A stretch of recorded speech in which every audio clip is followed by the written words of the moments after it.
మీరు చూస్తే ఎన్నికల ముందు కూటమి ప్రభుత్వం అంతా ఎలా ప్రచారం చేసుకుందో మనం చూసాం.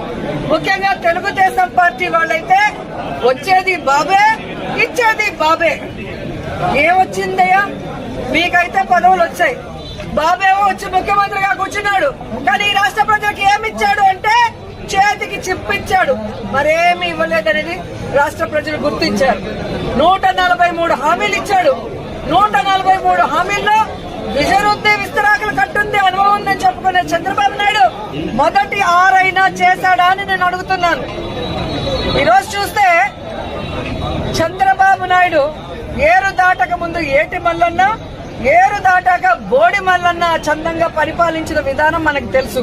కానీ ఈ రాష్ట్ర ప్రజలు ఎలా నమ్మి మోసపోయారు, అలాగే ఈవీఎంలతో వీళ్ళు ఎలా మ్యానిపులేట్ చేసి ఈరోజు 60,000 90,000 అంటూ అసలు ప్రజలు ఓట్లేని నాయకులంతా గాల్లో గెలిచిపోయిన గాలిగాళ్లే ఎక్కువగా ఉన్నారు ఈ రాష్ట్రంలో.